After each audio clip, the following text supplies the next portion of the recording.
Hello everyone, thank you so much for watching. Before you do anything else, like, subscribe, and share, and all of that. So, politics has never been something that I've been super involved in. I feel like my political views are not blue or red, but more purple, hence the sweater. But politics is very polarizing. It's either this or is that, and I'm more in the middle, and I feel like a lot of us are, but the older I get, the more I feel like it's something that I need to at least be aware, because then people are making laws and passing legislation that is affecting my community, and I feel like my community needs to be represented or at least acknowledged at the very least. And I think that in order to have that happen, you have to be involved. So I just stumbling upon YouTube, I saw Mayor Pete Buttigieg, and I started watching on YouTube, and then I was very captivated by what he had to say. I mean, the last time I voted Republican. I voted for George Bush, the only time I've ever voted for president. And I just kind of stayed out, but now I think it's time for me to come back in. So watching all his videos, I found out that he had a book, The Shortest Way Home by Pete Buttigieg.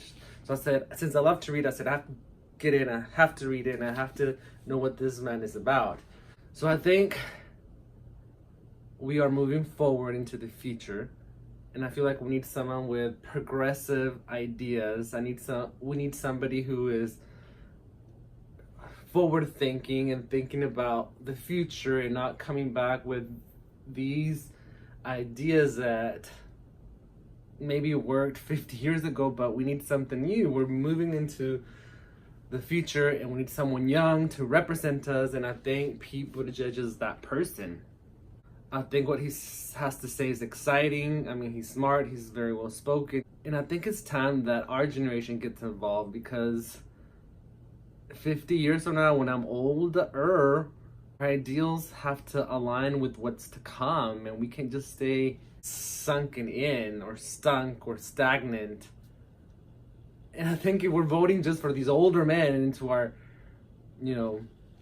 political arena,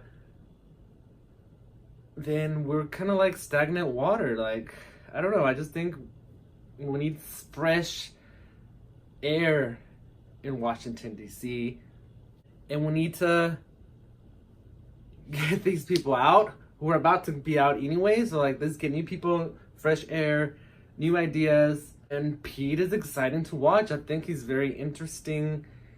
I think that we should be educated and know what's happening and what they are going to bring to the table, or what they are proposing to bring to the table. I think his interview with Fox is very interesting, and you need to watch it. I just feel like we need a breath of fresh air in DC. I think he's a candidate that's going to grow with political arena, but current with the times and not be out of touch. I believe there is a lot of legislation being made by people who shouldn't be making these laws. I feel like when it comes to women and their rights, that type of legislation should be made by women, or by who it's going to affect. So when you're having legislation being passed and people who are voting are not even part of the group being affected, I think that's wrong, and I think that needs to change. So therefore, I think that we need to just kind of like start clean, new slate, new blood, new ideas, progressive ideas. We're moving into a modern era. We need younger people who represent the vast majority of our country. Bernie Sanders, I think you need to take several seats. I'm not very familiar with the other people involved, but I think now that I'm interested in what's going on politically, I should do my research, and I think everybody else should.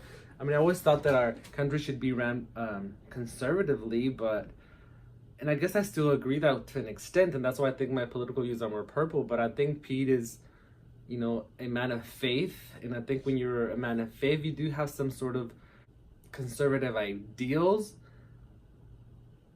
but you can still be progressive. And I think that's what Pete is. So I think having him in the White House would be kind of like a beacon of light, a beacon of what our country should and needs to be: acceptance, equal rights for everybody. I don't know, I'm just very excited by this candidate. Well, he's still not the Democratic candidate, but I feel like he should be. Now, will he win against Trump? I don't know, but I think it's very groundbreaking what he's doing. He's the first openly gay man. He's the youngest.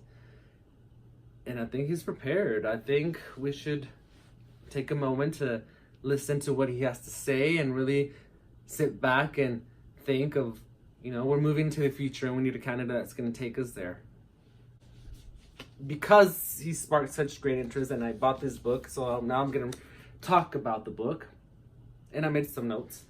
So just fun facts right off the bat. He was born in 1982. I was born in 1982. I'm still not 37. He went to St. Joseph Catholic High School. Hence, he's a man of faith. He was the senior class president. I was a senior class president. He was in the military. I was in the military. He also volunteered for the Obama campaign. And he smoked pot. I don't know why that always causes such a stir in me. Like, they smoke pot. I don't know. I guess nowadays no big deal. His dad owned a Chevy Cavalier. That was my first car, a Chevy Cavalier. But the book really sounds like a resume. And resumes can be boring. And I get why it sounds like a resume, because he's trying to run for, president. So I guess this is just telling you why he's capable and able to do that. And because it reads like a resume, some parts are boring. So to me, the book doesn't really get interesting until he talks about how Pence was trying to legalize discrimination. And I think that's an issue nowadays, especially 2019, where it shouldn't be. I think that human rights are equal rights and nobody should be discriminated on account of anything. So I do wish that the book wasn't such like an advertisement. When he talks about South Bend and the details, I'm like, I really don't want to know about this. I really don't care. And I was looking for juicier stuff. And did I get that juicy stuff? Not really. I mean, I get it. He's trying to run for president, so you're not going to get a lot of juiciness out of a presidential, not candidate, but someone who's hopeful, a presidential candidate hopeful. But when he talks about the army and being in the military, well, he was in the army. But when he talks about the military things, it's very reminiscent of like when I was in it, and I think about what he's going through and how that applied to what I did with it. There's a part in here about when he's taking a urinalysis, and that was like the worst thing ever, because I don't like to pee in front of people. And you have to drink lots of water, and you can halt the process just because I get stage fright when somebody's staring at my penis while trying to pee. So there are a lot of neat moments that he talks about his experience in the military, and that was fun to read. This is not a page turner, but it gives you an idea of what he is, or who he is, his ideals, his perseverance, and I think he's inspirational. I think being so young and being where he's at, I think it sends a good message to the younger audience that you can do whatever you want to do if you just put the work in. I think there is a sense of entitlement in the generations that are coming, and I think that's gonna be crippling when they get older. The best chapter in the book is becoming whole.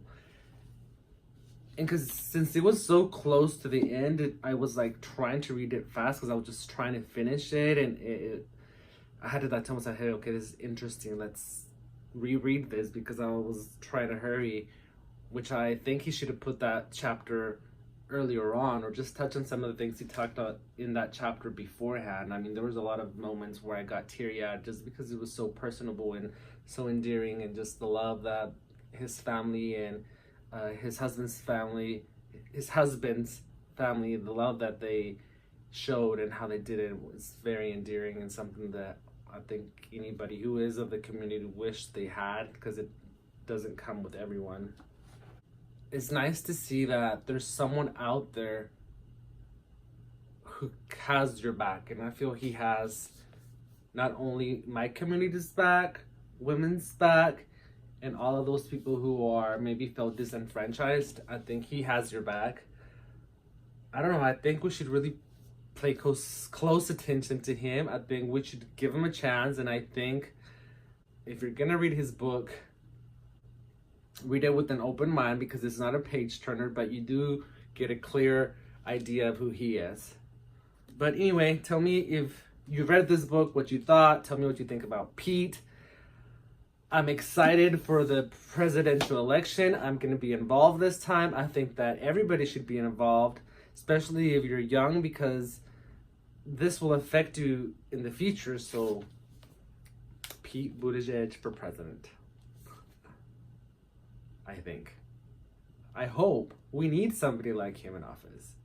And I think it would be just groundbreaking and such a good example for what a country without discrimination against minority groups should look like. Because he's obviously in the minority group when it comes to his orientation. But anyway, tell me what you think. Until next time, watch all the other content in my channel, and adios y bye.